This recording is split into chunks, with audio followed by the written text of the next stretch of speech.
So Bilal, in 2025, so what good marketing looks like to you? One, you have a very clear and irresistible offer. Two, you have a good organic social media marketing strategy. So Bilal, for businesses on budget, what 1 to 2 marketing channels would you double down on in 2025? For business on a budget, like I mentioned before, I would always say go for something organic social media content. You're on a budget, so you don't need a fancy professional camera crew. You don't need to pay for any editing. How do you make steps of a campaign? For us, usually what we offer is we offer the strategy, the content planning, offer the content creation. Yeah.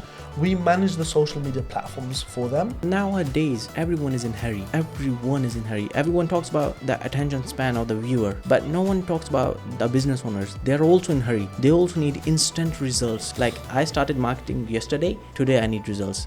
This is not how it works.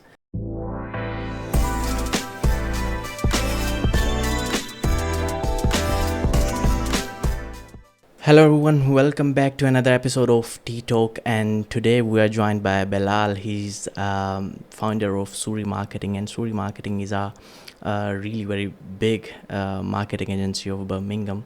About everyone know them in Birmingham.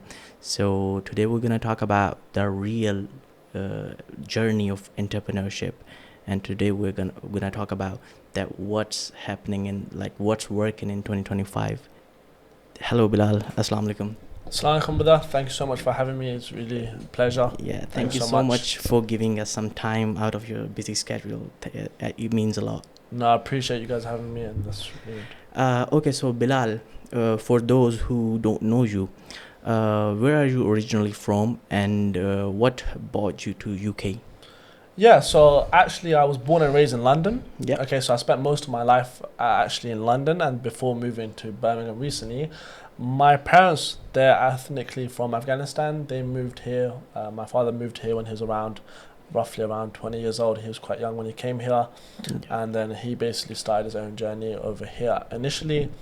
And that's when I came to Birmingham like a couple of years ago. Do you ever ask him that what was the reason of migrating, what was the reason of moving? I've asked him briefly actually. I didn't go too much detail, or I have, but it's bits and bobs here and there. But my dad was very ambitious. He always wanted something new, something different. He was interested in places like UK and America. It wasn't necessarily the war or the conflict, but the thing is, as people may know, Afghanistan at that time, and still now, it's not the most wealthiest of countries. So he was a bit ambitious. He was looking for a better future for himself and his future family. Okay, that's great. And Bilal, how did you move to the marketing? How you find it interesting? How you think about starting a marketing agency? Good question. Actually, I wasn't into marketing. My main goal was I was going to be a medical student. So I was in medicine and I was studying for medicine for an actual year. My main goal was going to be a doctor. That was actually the vision. Okay. And I did medicine for a year. So imagine how heartbreaking everyone must be after I dropped out. I passed my exams first, but then I had to drop out. Yeah. Now, while I was doing medicine and had this journey and I was doing my A-levels and I was in this chemistry, maths, biology, and doing all of that to get into medicine and finally become a doctor, I was always a bit of a tech nerd. So from a very young age, I was helping my friends and family. They had an Uber account. They was helping with them with their email domains. And then later on, I was helping local businesses. It was not an official business. It was more like a freelancer, helping them and supporting them with services. Yeah. And not necessarily social media marketing, but just helping them in different creative ways of increasing their revenue. And that's how I basically got into marketing. And then the actual company came in much later on. And in which year exactly did you open the company? I opened the company, I believe it was August 2022. So it's nearly approaching 3 years now. Yeah, that's just straight after I left medicine. I think in every family there's a kid who is very smart with tech kind of things. So you was one of them. I hope so. I'm not the smartest. Yeah, but I hope so. Everyone used to come a little bit smart. I think it was you and your family. Yeah, I was. Okay, let's talk strategy. How do you typically approach building results-driven marketing plan for small businesses? So let's talk about social media marketing. Yeah. You want to think about 3 different frameworks, okay? And this is the main 3 frameworks that we go into. One, you want to think about consumer theory. Yeah. So imagine a consumer says no 4 times before they say yes. And there's multiple frameworks for this. People say that someone needs to see 30 times before they need to make a decision. Yeah. Or on Google, you can search it up, but it's the 7-11-4 rule on Google, which means 7 hours of content, 11 interactions, and 4 social media profiles. Okay. Now, it doesn't matter what framework you utilize, the point is the same. Every single consumer is going to need multiple touch points before they're ready to make a decision. Yeah. So your marketing strategy has to consist of how do you give them multiple touch points. Yeah. That's one. Two, you want to think about law of averages. Let's assume that 1 in 1,000 person is your ideal buyer, an ideal person that's going to buy from you. Now, with that in mind, simply increasing the engagement is going to help you increase customers. If 1,000 people walked by your shop this week, and let's say, I don't know, it's the Commonwealth Games or World Cup or something crazy in your area, and now you've got way more traffic, you're simply going to get more customers that way. Yeah. That's why people look for locations and shops and businesses in busier locations with more traffic. In high streets and these kind of things, yeah.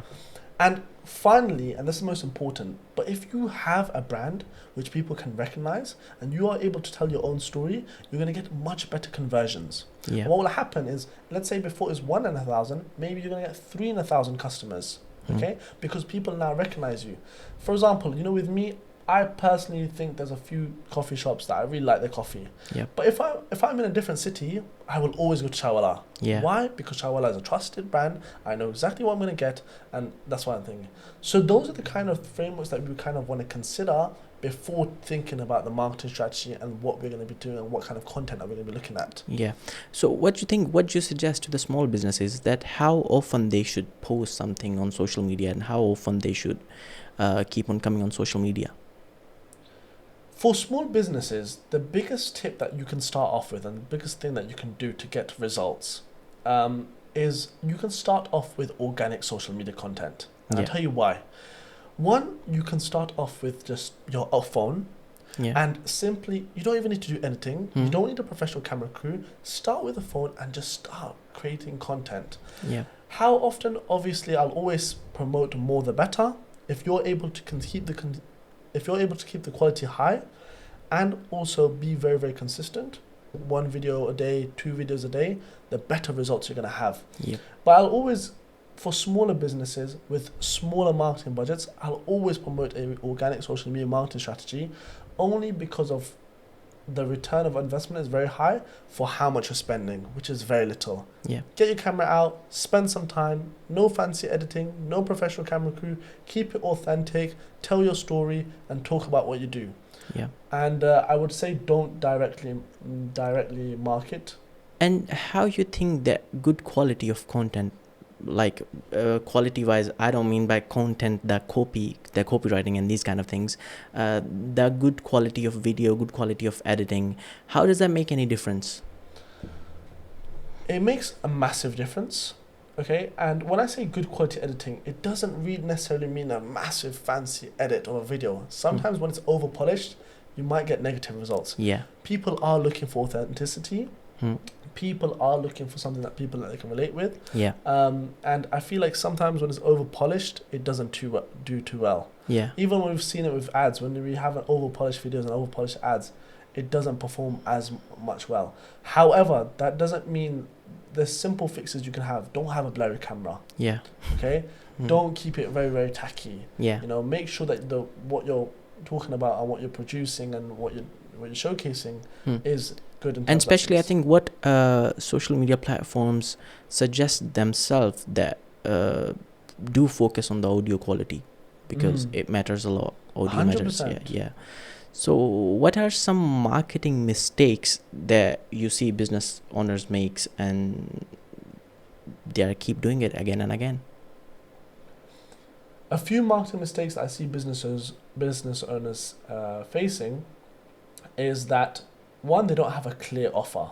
Yeah. So what they're promoting or what they want to advertise, if that's not really good enough, it doesn't matter if you have a million impressions tomorrow, that product or that service or that offer that you're giving them is not making them want to inquire, give you their email and number. So have an amazing offer that's going to really help. Yep.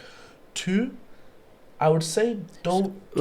wait, how one can make an offer? Like, let's talk about some takeaway. How they can simply make an offer? How can you help with that? Whatever the offer is, it has to be so irresistible that there is very little objection. So that once that offer is presented to them, Yeah. it's going to be like a no-brainer that I should buy from them. And there's many different ways to kind of consider it. It's like usually when we're looking at high-ticket services, let's assume that you have a high-ticket service, which is £5,000 for this course. Yeah. One of your amazing offer could be just something given away for free. So much value, like a bundle where you can exchange and acquire their name and email address for exchanges for this free bundle. And if people can get value from this and get helped and get a lot of value from it, buying your £5,000 course is a no-brainer. Yeah. They've already been helped from it. So you want to create something so irresistible so that it's just easy exchange. Here's my details. Here's my credit card. Yeah. You know what I think? In 2025, the word free, like whenever we see free somewhere, the psychologically it seems like that it's some scam or something like that. Now in 2025, we don't. That's why I think we don't trust the word free. What do you think about it? Sometimes I kind of understand what you're kind of coming from. Sometimes it seems maybe a bit too good to be true. Yeah. I think that's what I'm trying to say. That's why sometimes, especially if you want your customers to get results, if you charge them a little bit, like let's say you're offering a free seminar and you charge them £7 to enter the seminar instead of doing it for free. £7 is not going to make you a millionaire, but it just means that £7 make sure that they're going to enter the seminar, make some notes, and they're going to get a lot much better results. Yeah. But the point is if you're not willing to maybe you might see it in your own subscriptions and when when you actually start paying for something, you feel like you actually really want to take advantage and make use of it. So even that £7 seminar, you get the full value of it because you go in, you make sure you go on time and you make notes and stuff. Yeah. If it's for free, you're not gonna care about that, right? Yeah. Okay. So Bilal, for businesses on budget, what 1 to 2 marketing channels would you double down on in 2025? For business on a budget, like I mentioned before, I would always say go for something organic social media content. Okay? You're on a budget, so you don't need a fancy professional camera crew. You don't need to pay for any editing. You just can do a bit of time yourself, okay? And double down on your authenticity, telling your brand, telling your story, until you have a bit of funds to have a proper marketing strategy in place. And that's where you can dive into detail and go into things like creating funnels, creating an ad strategy, creating organic, coupling it with organic side of things as well. But definitely, if you're a small business, low budget, like I mentioned before, I would always say go for something organic, just video content, no professional camera crew, quick editing. Just keep on posting and keep it very simple. And go for something videos, because videos usually have a better return of investment. Posts don't have a much better reach. So you're suggesting that even if you can't do any post production, like even if you can't do any subtitles or any of these kind of things on the video, just keep on posting even if it's simple, right? Yes, 100%. You don't need you can go to CapCut and simply add a few cuts in there, add 0 subtitles and don't do anything else, and it looks way more better. When you start playing around with subtitles and everything like that, and you're not professional, what can happen is sometimes it doesn't become or as the way you want it to be. Yeah. So just keep it authentic, keep it nice and simple, tell your story, but give real value to your customers and consumers. Yeah. So Bilal, in 2025, because world is changing so fast, so what good marketing looks like to you? So good marketing, it consists of a few things. 1, you have a very clear and irresistible offer. 2, you have a good organic social media marketing strategy where you are building trust, building that brand awareness, and having an authentic view of your business. Yeah. 3, you've got a paid ad strategy in place where you're putting fuel to the fire, you're targeting specific audiences with specific interests and your ideal avatar, and you're pushing your content out to them.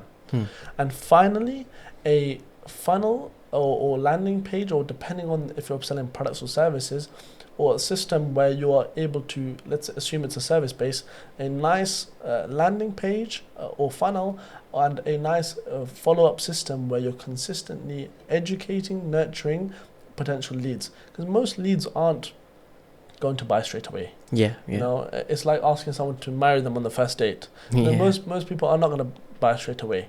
Yeah. So you need to have you a have good, to target them again and again. exactly, it's Yeah. where good retargeting is in place and good follow-up is in place, whether it's on email, whether it's on WhatsApp, whether it's on DMs, whether it's on phone call, and consistently educating and nurturing your potential leads. But don't you think some people follow up like too much? And once it happens to me, I was about to buy something, and that salesman keep on irritating me, keeps on calling me again and again and again, and then I thought that now I'm not gonna buy anything from you. I think it's important having it. That's a very thing. I would always encourage go very all out on a follow up. Always follow up, but obviously I think there needs to be some basic social skills where you're not really irritating them. Maybe the way he kind of came across, maybe the way his speech and stuff, or maybe he was giving you also unsociable hours, or maybe he wasn't giving you enough time to think, maybe he wasn't giving you enough value or sending you free information before taking your very busy time out of the schedule. And I think sometimes it's unethical as well. Like, at that time I was in a meeting and he keeps on calling me. I rejected the call once and still he keeps on calling me. Then I blocked him. Wow. That's what I did. Yeah, it can get a bit irritating. I think follow-up is a strategy in its own. Yeah. And I think I'm always going to be big on follow-up. I think you should definitely follow up. So I think he's got some good things in place. But at the same time, you need to have a strategy where you're not being very annoying and irritating, where you can speak to a lead and just give them free value. Maybe he could have just give you a call but sent you a quick email and see maybe you were interested and you wanted another appointment. Yeah. Maybe he could have sent you a free guide. Maybe he could have sent you later. Or maybe he could have had understanding of your availability and asked you to book a calendar link instead with him. So what does bad marketing looks like to you? Except the thing we just talk about. What does bad marketing looks like to you? Bad marketing, I'll give you a real life example. This was from a sales call actually from yesterday I've had, and I was basically discussing someone's marketing strategy. Yeah. This, what I would say, is a bad marketing strategy. What was happening is that the team's in one city. Half the team is in one city and then different places, not office based. And the other team, where they're trying to make the content, is in a different city. And what I noticed was there's a lack of synergy in between them both. So what was happening is one person was making the strategy. There wasn't much communication with who's making the content creation. There wasn't much communication with who's editing the content. There was no paid ads in place where we could basically push this out to their ideal audience or thingy. There was no way of getting content out on time consistently. And I felt like everything was all over the place. This is one thing that I basically discussed. There was no landing page. There was no follow-up system. And it makes it very hard for the whole team to work. So something like that where it's very hard to track. There's no numbers in that, and everything seems all over the place. Once you're able to have a bit more synergy and put everything together, and then you're gonna communicate your vision throughout that whole process, from strategy, content planning, content creation, to the paid ads, and then the landing page, VSL, so on and so forth, you're gonna get much better results. Can you explain a bit how you explain the steps? So it was very interesting. It might help people who are watching it. How do you make steps of a campaign? For us, usually what we offer is we offer the strategy. So what's the marketing campaign, the content planning. Then we also offer the content creation. Yeah. We manage the social media platforms for them. Okay. Then we also run the campaigns, so managing the budget, doing all the creative testing, testing which ads, pausing ads when they're not performing as well. Direct them to them, whether they are awareness campaigns, lead generation, or conversion campaigns. So we basically take control of that whole process from A to Z. And once you're able to streamline that and communicate that vision from that, then what's going to happen is your paid ads and your organic are going to work very, very well. and your results are going to perform much better. Yeah. Yep. Okay, so Bilal, do you think every business needs to go viral, or is there more power in staying consistent and niche focused? Very good question. Yep. I would take 100 burning leads Hmm. that are wanting to work with us than a million views video with 0 leads coming in or zero sales. Yeah. Now, don't get me wrong. Like, I don't know if you mentioned it before, but like engagement and traffic is super important. Yeah. Okay, but what business owners fail to realize is that most of the time they don't have a traffic problem. Yeah. Traffic isn't really the issue, and I tell you why.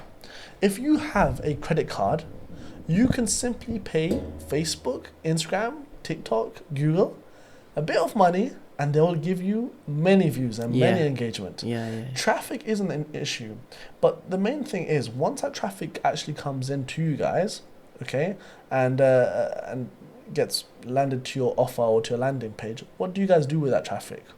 Yeah. And how is it convert? Conversion's the main problem. So that's why. So 100 burning leads with a good offer is much better than a million views and 0 lead. Yeah. Yeah. Yeah. So, what's one most underrated thing you think that local businesses should be doing, but most are ignoring that? The most underrated thing that I see business owners not doing is they're not collecting emails and contact details. I feel like that's super important. Yep. Because think of your like larger market in general. We have this larger market formula, and I think you can search this up on Google later on. Okay, 60% of your market, you want to think about it, is not problem aware. Okay, 20% are what we call like not are problem aware. Maybe they are considering a few options, but they don't know that need possible service yet. Yep. 17% are information gathering mode, and only 3% are buying now. Most people are fighting for that 3% that are buying now. Okay? Yeah. Now, if you could look at that larger market in general, okay, and if you could market to them, you could collect their emails, you could educate them and nurture them. Once that person goes from not problem aware to buying now, they're going to buy from the people that educated them and nurtured them. Yeah. So the most underrated thing is please collect these emails. The most important thing in your business, what makes your business is your emails. It's going to be the asset. Let's say you want to sell your business. The number one thing that I'm going to be looking at, or other people are going to be looking at, is you're going to be your email list. Yeah. So that we can basically, of people that have bought to your leads, that thing. So just a nice system where you can collect people's contact details and you can follow them up with it like crazy. Not like how that guy did it, where he irritated you, but you can follow them up like crazy. I think, Bilal, nowadays everyone is in hurry. Everyone talks about the attention span of the viewer, but no one talks about the business owners. They're also in hurry. They also need instant results. Like I need results every day. Like I started marketing yesterday. Today I need results. This is not how it works. So everyone is in hurry. It's not only about the viewers. It's about business owners as well. What do you think about it? No, 1,000,000%. I think some of my clients actually have seen results on day one. On sales call, it's not something that I promote and initiate, especially if you're looking at something which is organic social media marketing, okay, which requires a bit more consistency, a bit more work. It's something that you kind of like, and think of it from a consumer's perspective, okay? Yeah. They've seen your video, they've seen your ad, they've seen your new shop, they've seen your new business. Doesn't mean that they're going to buy from you straight away. Yeah. They're going to, and the way people think now and consumers think, it's not going to be like how it was 20, 30 years ago. People want to do a bit more of a research. They're going to want to check your website. They're going to want to check you on Google. They want to check your reviews and stuff. So that's the way that consumers are thinking. It doesn't mean that's not working, but you can't expect some crazy sales, which some people have on day one. But again, you have to think about every single business and on a case-by-case basis. And what their marketing solution is. Okay, so Bilal, in your views, what makes a client great to work with? Great question. I think there's a few things that makes a client very great to work with. One, they're able to give fast feedback, especially if they want their vision and their business to go in a certain way. Now, we're partnering with you to achieve that vision. So it's really important that we get some feedback with you from here and there so that we're hitting that vision. Two, they're able to trust the process Yep. and have a better understanding of marketing. Yeah. Once they have a better understanding of marketing, they know what the expectations, they have the right expectations, they know what to do, they know what we're doing for them and what a marketing agency is doing for them and what they need to outsource and do by someone else. And finally, they let us do what we do best, and they're able to focus on what they do best. And even if you're an amazing marketing professional, actually, let's say you are a marketing professional, you're an expert, and you're great at what you do. At the end of the day, you're a business owner, and you can't be everywhere at the same time. So if you're working with us and you're partnering with us, trust us to do what we do best, and you can focus on moving the needle forward in your business. Bilal, out of nowhere, just a question pop into my head. Like, it must be a bit weird, but have you ever got any client who is like the weird client? Like, you think, I don't want him to be my client. Yes, I have. There are some clients, especially in the beginning, and this is something that I've learned in my marketing agency journey.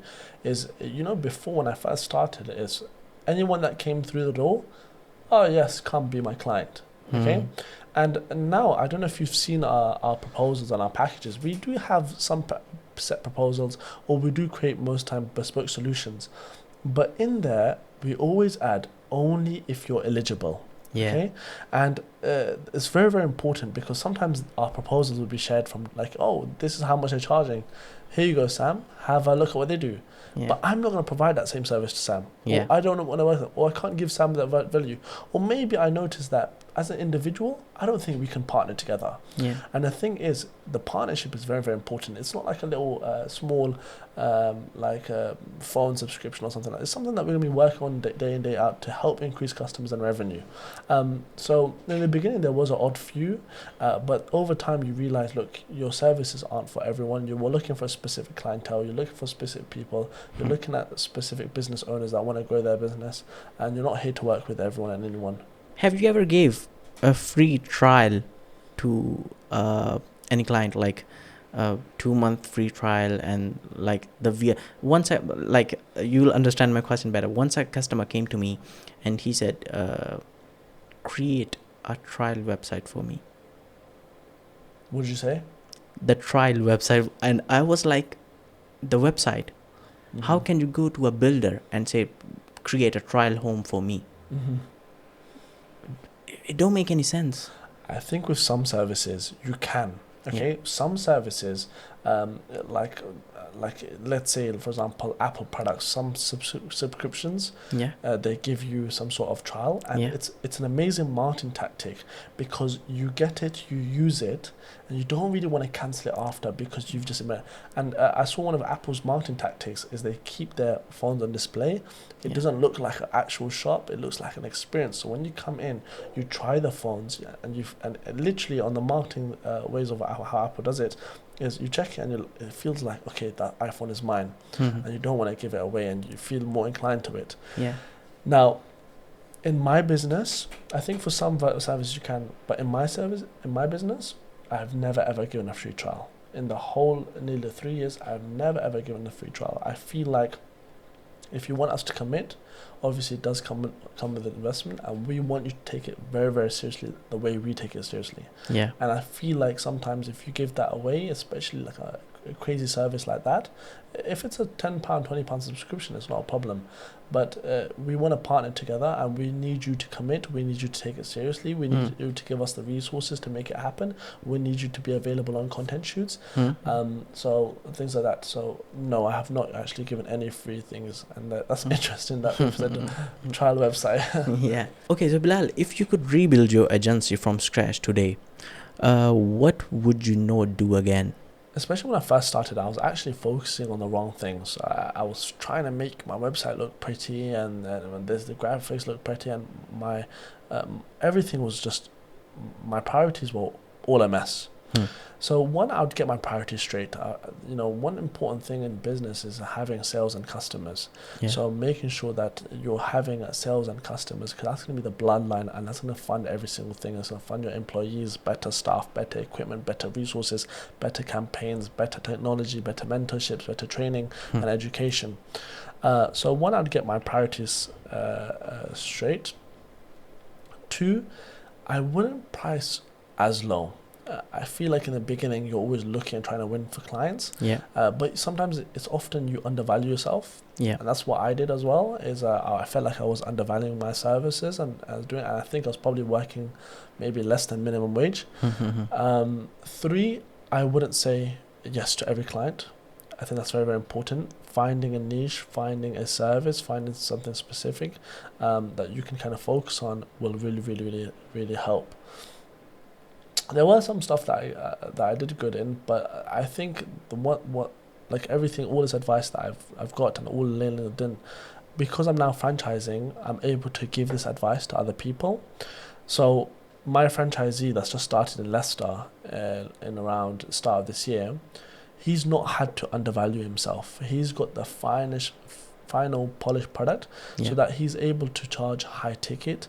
Hmm. Also, he's got the back end systems and operations in place to provide a good service as well at the same time. That's the same as ours. Yeah. So that's the stuff that I did at the start of my agency that I probably wouldn't do again. And there's so much more, to be honest. Okay, so Bilal, what's working best right now? Like paid ads, organic content, SEO, email, or there is something else? So I get this question a lot. What is the best marketing strategy, whether it's organic, paid ads, is it email marketing, so on and so forth. But the most important thing to realize is that each different marketing strategy has its own different purpose. So paid ads gives you the traffic.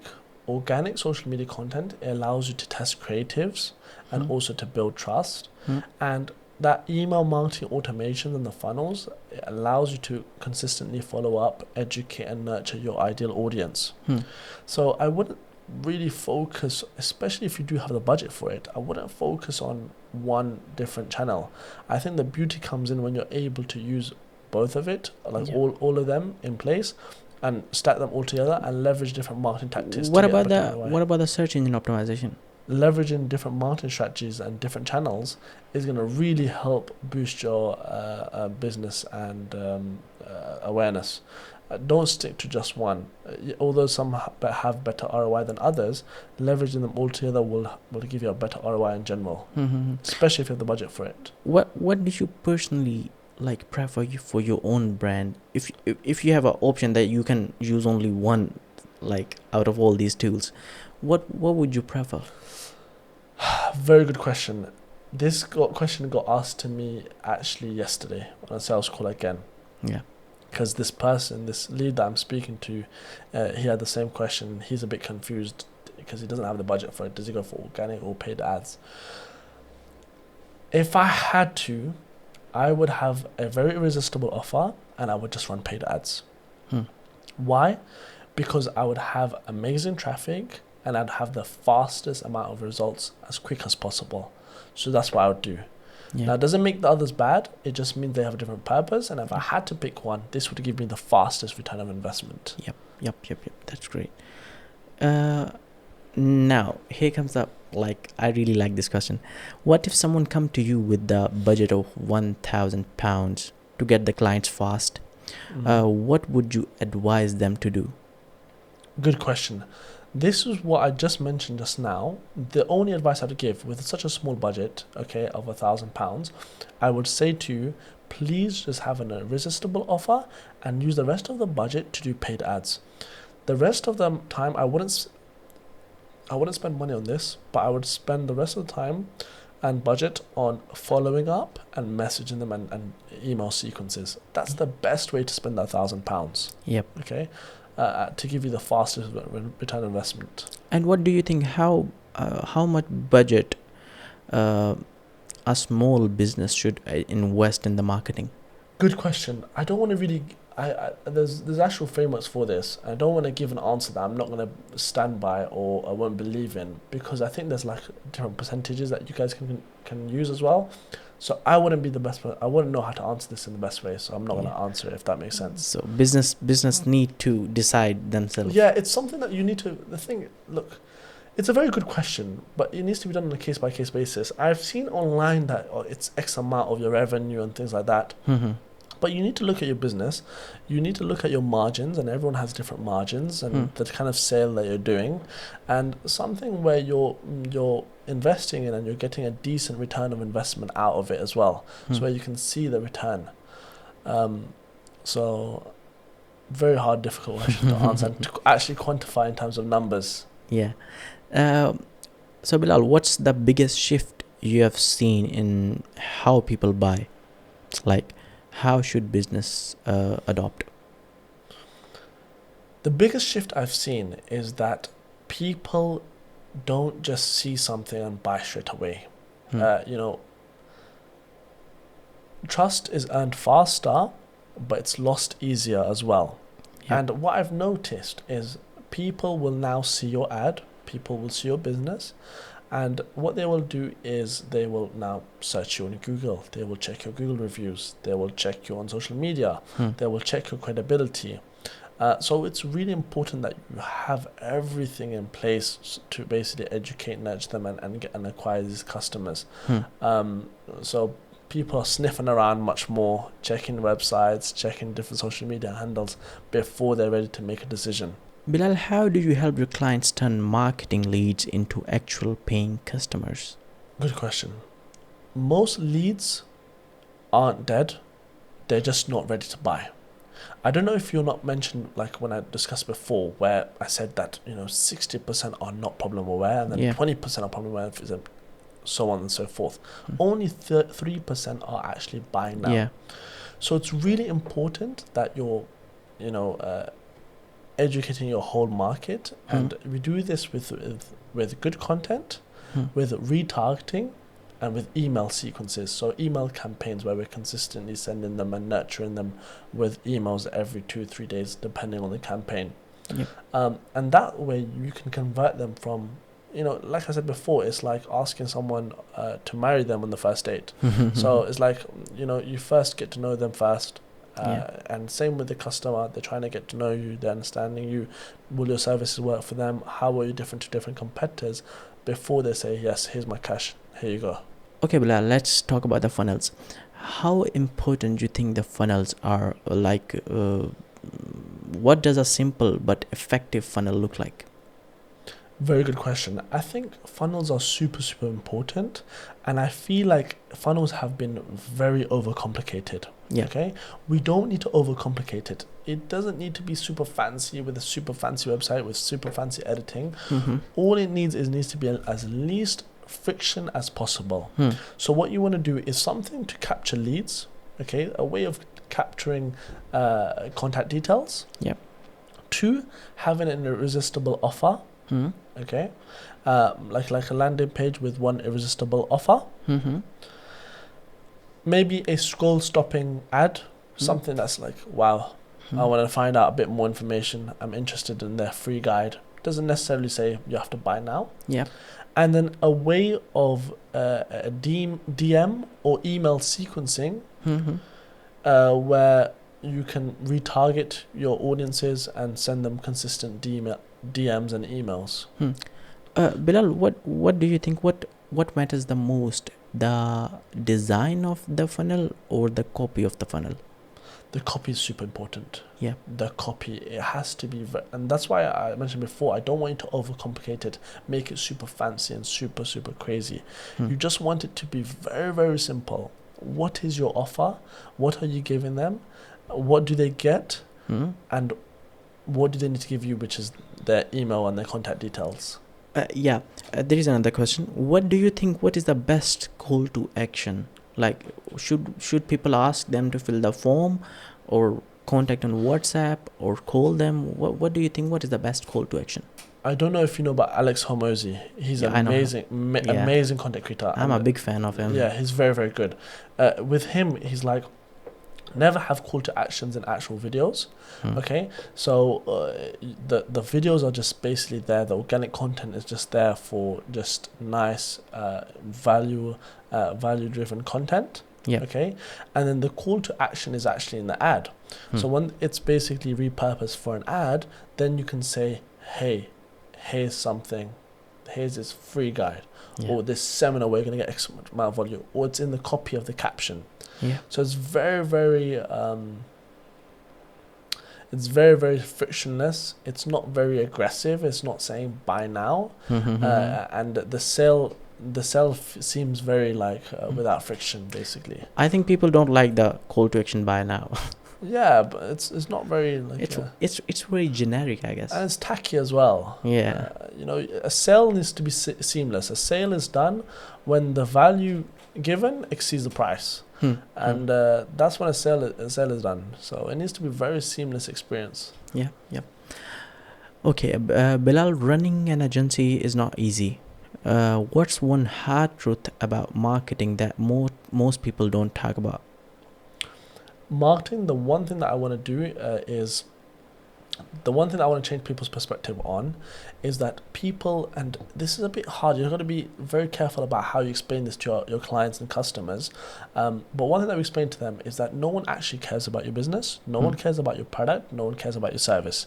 If you want to market it and get more customers, you want to really care about what it does for them. Okay? Care about your end-to-end consumer. Like, no one cares that you have a fancy perfume bottle.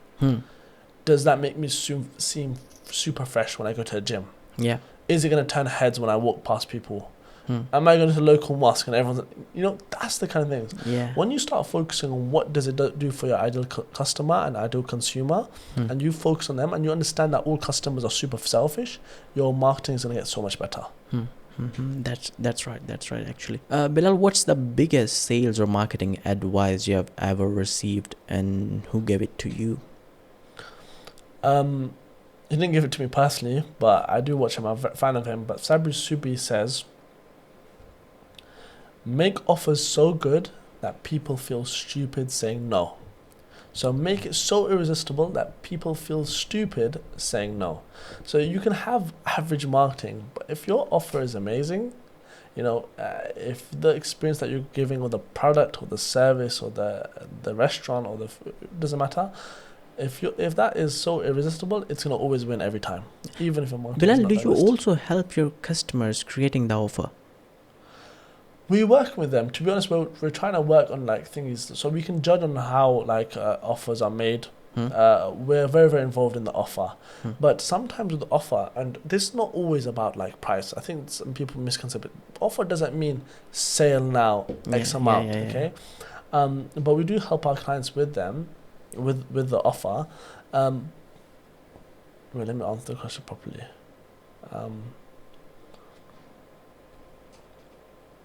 Yes, so we do help our clients with the offer and creating their offer, creating something that is very irresistible, where people are like, no.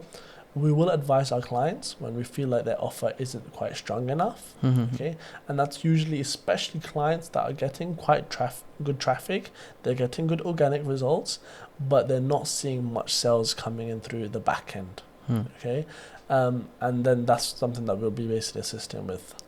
Yep. Bilal, what trend should business owners watch in 2025?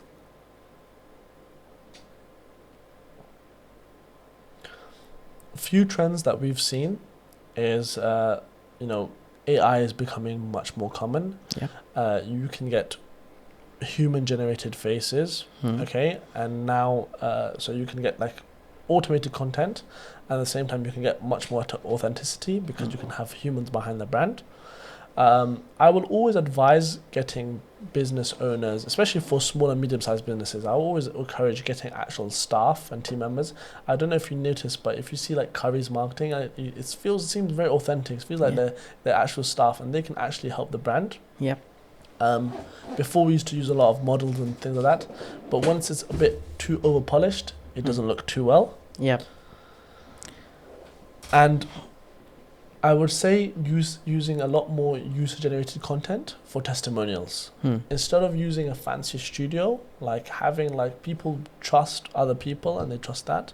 So having content with actual people, real stories and how it helped them will really help as well. Yeah, 100%. Bilal, it's out of script. It just popped into my head. Yeah. So Bilal, which brand do you like the most in terms of marketing? In terms of marketing, this is an interesting one. I love how they do it. It's so cheeky. I'm not a fan of them, but it's so cheeky how they do it. But Metropolitan Police, Okay. if you see their TikTok, they're combining modern trends. Yeah. They're combining modern trends and using it to basically showcase their own results, which is catching criminals. And I feel like that is so cheeky and so interesting. Just have a look at their TikTok. I feel like the marketing team behind that, well done, man. It's amazing, man, how they're doing it. Okay, so what's next for Suri Marketing? Any new services, products, or plans you're excited about?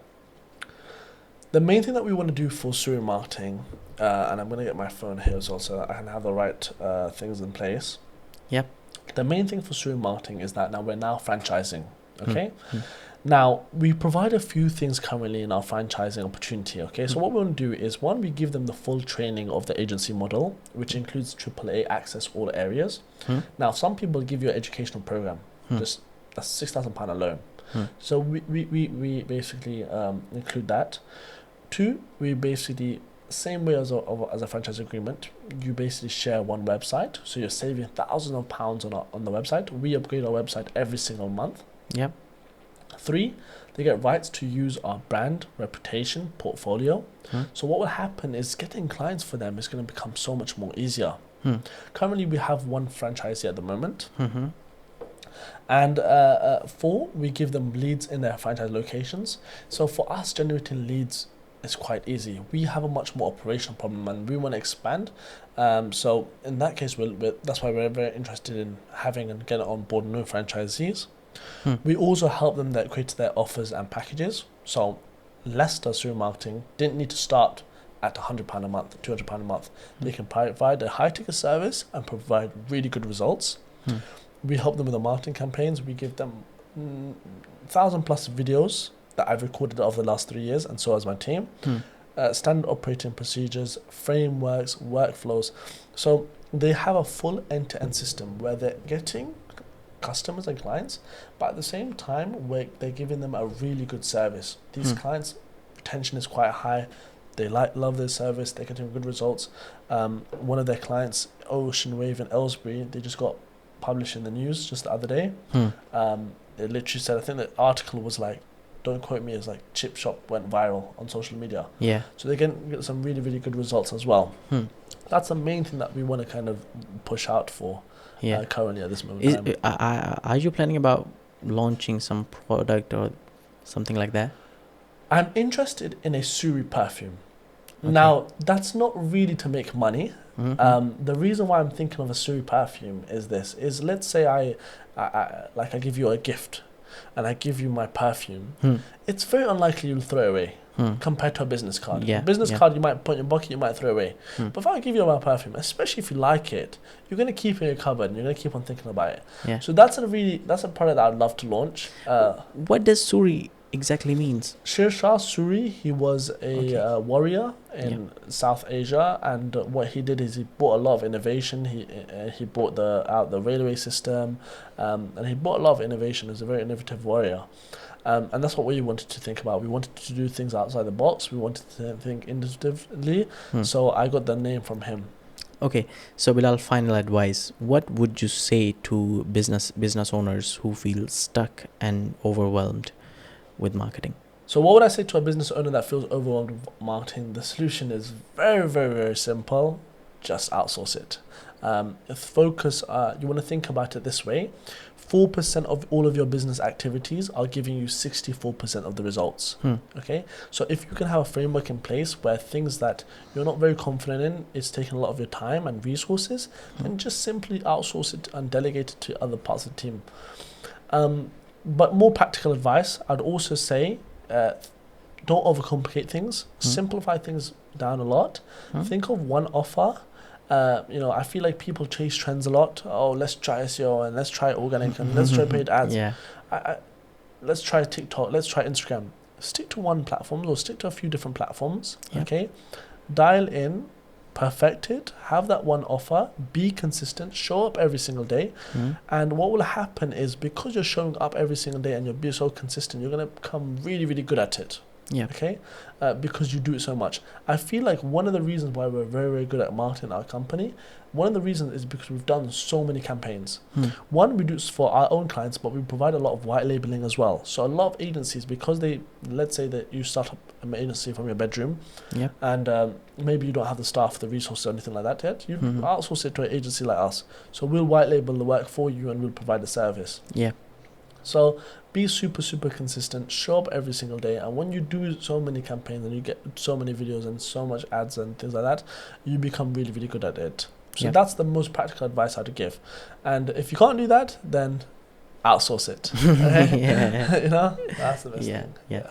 Thank you so much, Bilal. Thank you so much for giving me your time, and it means a lot. Thank you so much. Yeah, it's an honor to be here. I'm very, very flattered that you've invited me on your podcast, and thank you so much for your time, and I hope you gave some really good, valuable feedback, and thanks so much. Thanks a lot. Thank you. Take care.